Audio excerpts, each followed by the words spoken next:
All right, welcome to the Rugged Human Podcast. My name's Jared.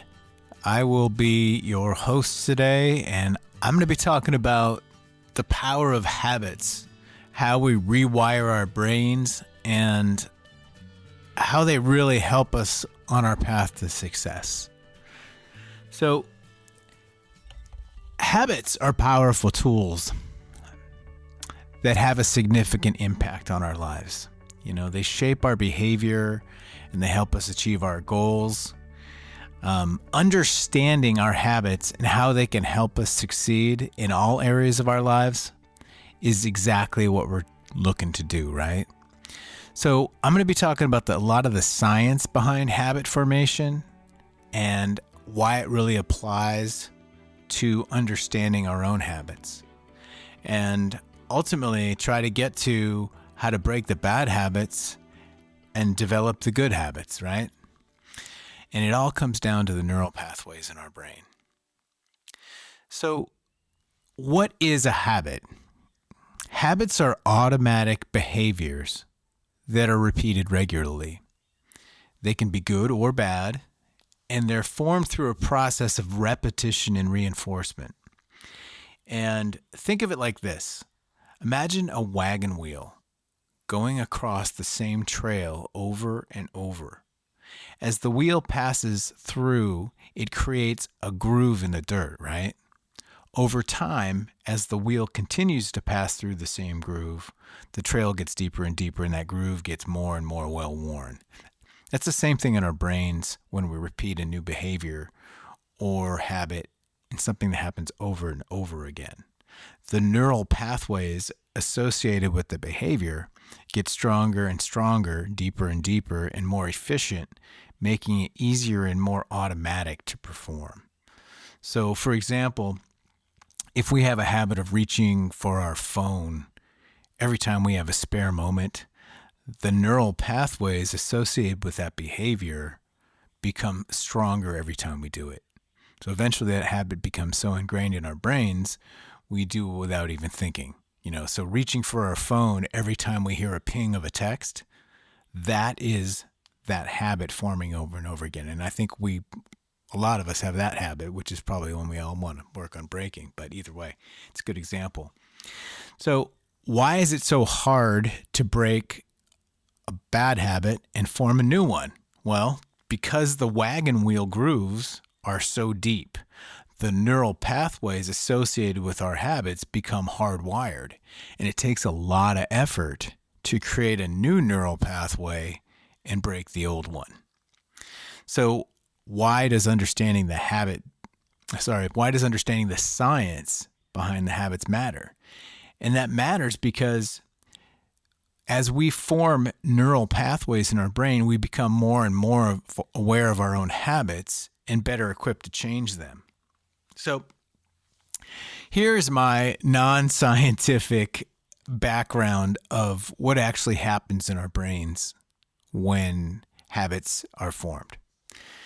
So initially, when we start a new habit, the prefrontal cortex, that's the part of our brain responsible for decision-making and willpower and highly active as in our rational brains. And that initially is where we make our decision. We say, hey, we want to change this habit. And that is the active neural pathway associated with that behavior. It's in our prefrontal cortex.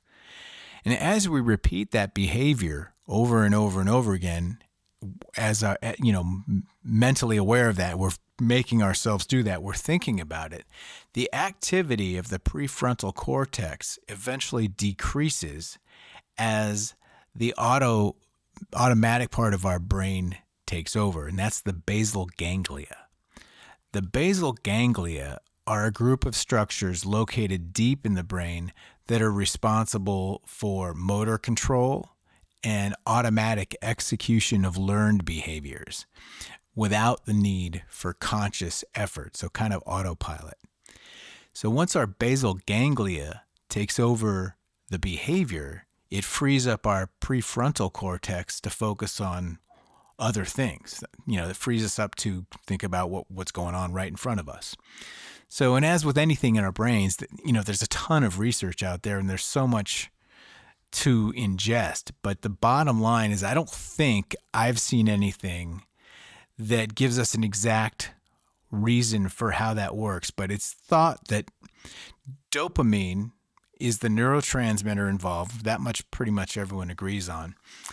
And that when we engage in a behavior, that's associated with a dopamine response. That dopamine is the feel-good chemical that reinforces the behavior and creates a pleasurable sensation. And that's linked to that behavior. And our brains know that that's coming in the future. And, everyone talks about the dopamine hit. That's kind of what they're talking about when they talk about the dopamine hit. That's how we get that effect in our brains. And as we continue to repeat a behavior, the neural pathway associated with it becomes stronger and stronger, and the behavior becomes more automatic as the basal ganglia begin to do the work in the background on autopilot. And that's ultimately where we want to get to, right? We want all of our good things to happen automatically. So that's the thinking and a little bit of the science behind it. So the next thing I want to talk about is what they call habit loops. A habit loop is a cycle that consists of three parts: the cue or the trigger, the routine, and then the reward. So if you want to start exercising regularly, you could set the cue, that would be putting on your workout clothes, and then going for a run, that would be the routine, and then listening to your favorite music after would be the reward. The habit loop's a powerful cycle, and it's seems obvious, and a lot of this stuff seems obvious, but when we put it all together, it really helps to kind of keep it all in one packet. The habit loop is that cycle that drives our behavior on a daily basis. It consists of those three elements. So the trigger, the first part, it tells our brains to start the habit. And that could be anything from the time of day, a specific location, an emotion, an action. We just talked about, checking your phone before going to bed. The act of getting into bed could be the trigger for that habit. And then there's the loop, or the routine, right? This is the behavior that you engage in once the habit is triggered. So that would be, in the same exact example, it would be the act of doing something that is the routine. And the routine is the part that reinforces the habit. And I would have to say it's probably the most important part, because that's what is going to reinforce things over and over and over again. And finally, you get the reward. And the reward obviously is, that part that makes you want to do it again. That's the dopamine hit. That's the pleasure response. That's the treat or a gift, the accomplishment, the physical sensation. So by understanding the three parts to a habit loop, we kind of get a better idea of how that works in our own lives. And ultimately, to, how do we change our bad habits and create good ones, right? So we got to remember, at least in my case, and I think in pretty much most cases, bad habits, they can develop unconsciously without you even realizing it. We could be engaging in bad habits and bad behavior that's harmful to our well-being, like that we know about, smoking, overeating, procrastinating. But a lot of times we can be triggered by those and not realize the triggers. So understanding the triggers is the first step to tell us exactly the cue that leads to our bad habits, right? And how we want to then work on avoiding those things. So it's pretty obvious. You identify the trigger, then you avoid it, right? But how do we actually do that? So in my case, and I think a lot of the people I've talked to, pay attention to the thoughts, the feelings, and the actions that we're doing at the time. And the way I do that is through journaling and tracking my behavior. And when you're trying to track something, you have to identify it. So the first thing you want to do is identify the habit you want to change, and then journal on it. What time of day did you engage in that habit? Where were you at? What were you thinking? How did you feel when you were doing that? So by doing this, it allows us to identify patterns. And patterns, and then it helps us to see the triggers that go into that and what lead to the bad habit. And, eating junk food when you're stressed.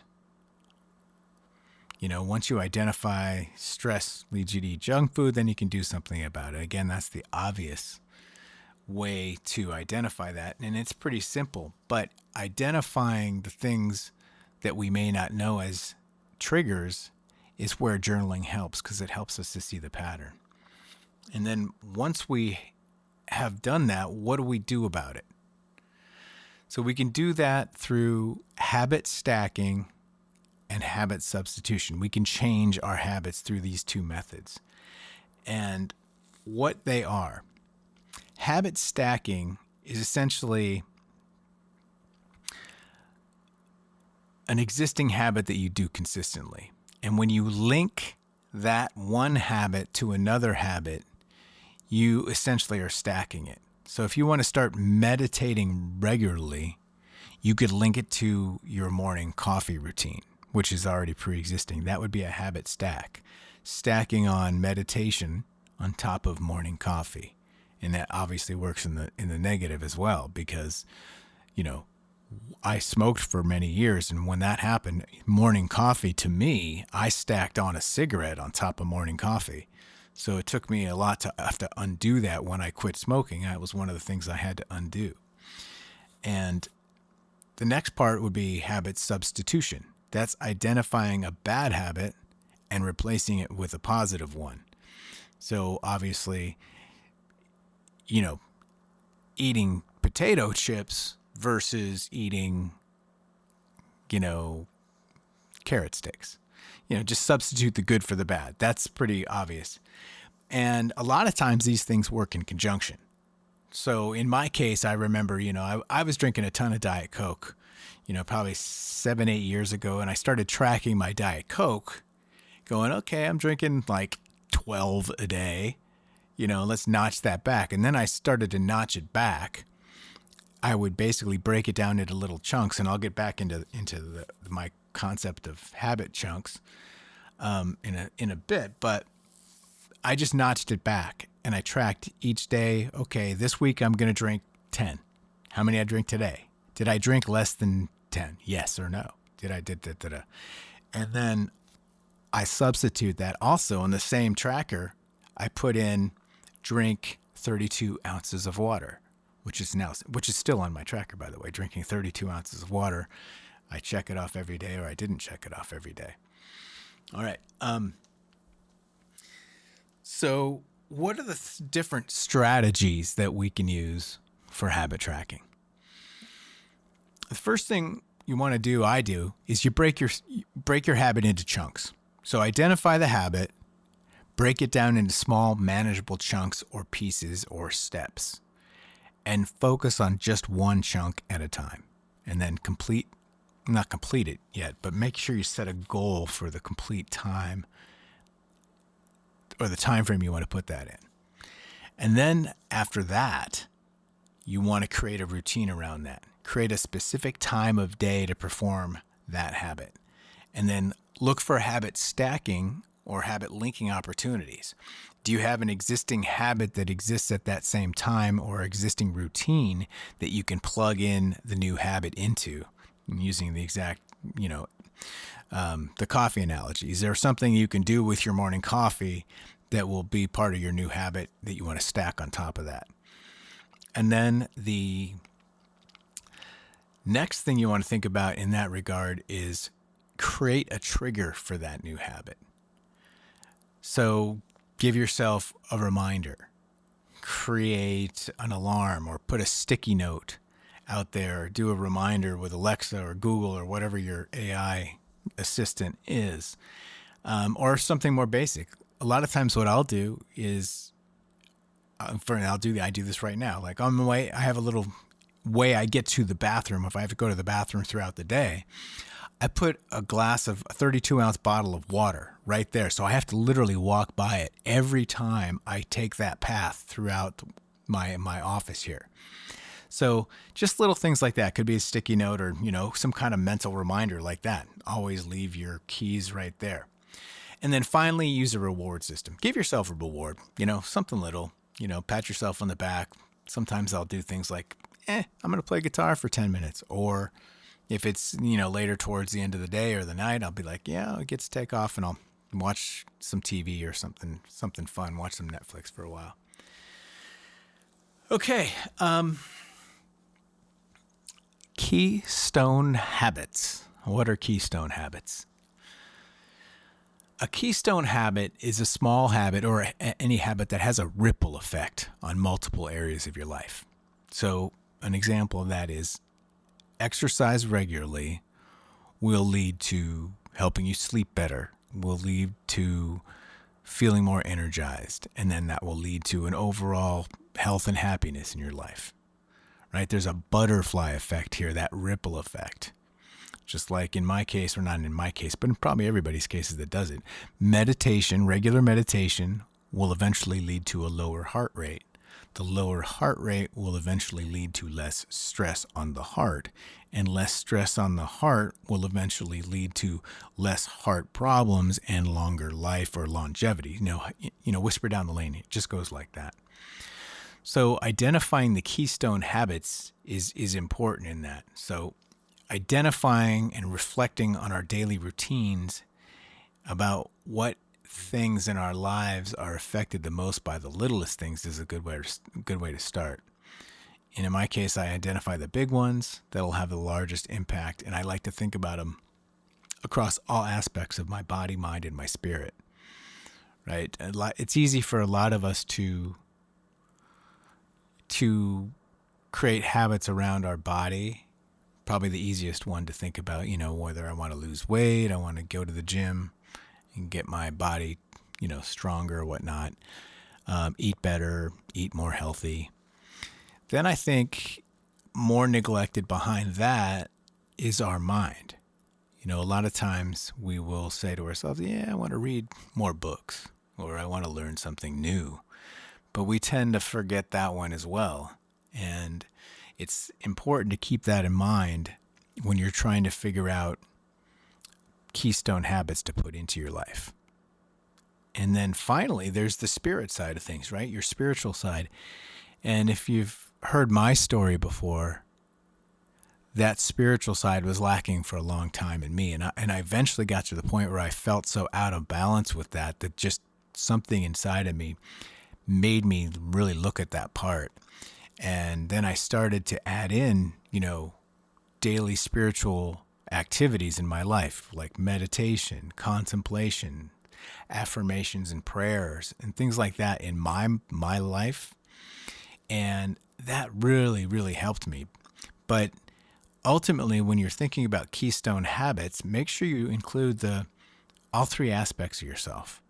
Don't just focus on the body, because that's typically where we tend to focus. We focus on the body, success, et cetera, but make sure you focus on all three aspects when you're thinking about your habits. And then look for habits that have a ripple effect, right? Just like I said, in my case, the ripple effect was, in the case of my learning and mental was, I started to actively try to learn something new every day and learn for 15 minutes. That became something on my daily tracker that I put in. And pretty soon I was, okay, hey, I got to learn something new today. And I didn't make myself do it. And then I would check it off my list. And now over time, it's pretty regular. I mean, it's habitual. I automatically, one of the first things I do in the morning is, I open up the internet and look for something new that I don't know and learn about it. And the same with the spirituality side of things. I now have a regular morning routine for prayer, meditation, contemplation. Well, the contemplation's an evening routine, but that's neither here nor there. So I think that is the power of the keynote habit, right? The, the main things that have that ripple effect down to us. I wanted to switch the topic now because, so many people talk about habits because good habits create success, right? Success in life. And, the more I think about it, I think ultimately a successful life leads to a happy life and, happiness in your life. So how do habits and success lead into happiness, right? So basically, I like to think about it, and I look out there and I look at examples, right? Who's happy and who's not? Who lives a happier life in general, and how do they do that? So the first thing I usually do is I look at other people's examples, and I say, okay, who is out there? They look pretty happy, and what kind of habits do they have? And just to be very basic, we can just look at people out there in the world, like look at Oprah Winfrey, right? Everybody knows the name Oprah. But one of her daily habits that I've heard her talk about, she starts every day with meditation and exercise. Everybody should, I would think, but she says that helps her stay centered. And she also practices gratitude and journaling, which helps her to stay positive and grateful for her success. And I have notes here on Warren Buffett, right? I don't know the man, but, he's pretty successful, I would have to say. But, he's one of the world's, if not the most successful investor in the world, if you don't know who Warren Buffett is. One of his best well-known habits is reading, and he reads several hours each day and says that reading has helped him gain the knowledge to stay ahead of his competitors. So that's learning something new every day. He reads something new every day. And he also says he maintains a consistent schedule of going to bed and waking up every time at the same time every day. And then we've got guys like Elon Musk. I'm sure you probably know who he is at this point, but he's the guy that founded Tesla, SpaceX, Neuralink, and a bunch of stuff out there. And he has credited his success to, relentless work ethic and daily habits of, he stays up to 2 and 3 evidently, and he gets his work done, but he maintains a strict schedule. So evidently he is extremely scheduled in that. But either way, one of the biggest things I think that I read that I like about him, what he said was he avoids distractions like social media. So that's a good thing, In my personal case, not like I'm on par with any of these people, but creating habits that are good in my life, keystone habits, have really made me happier. They really have, and I'm just an example of it. And I would suggest doing that, little habits that have big effects on you. Those are the things you want to focus on. And that ultimately, I think, is really what matters, right? If you can identify the habits in your life that are going to make you happy, and they're going to have the keystone effect on your life, then that's where you want to focus your attention. And habits in general are something I think we take for granted, but really help. And tied hand in hand with habits is the sense of discipline. You really have to force yourself to do this in a lot of times. So get a good sense of discipline, get yourself a good tracker, and begin looking for habits that you can affect and change in your life to ultimately make you happier, healthier, and a better person. So I think that will be a wrap for this little talk here.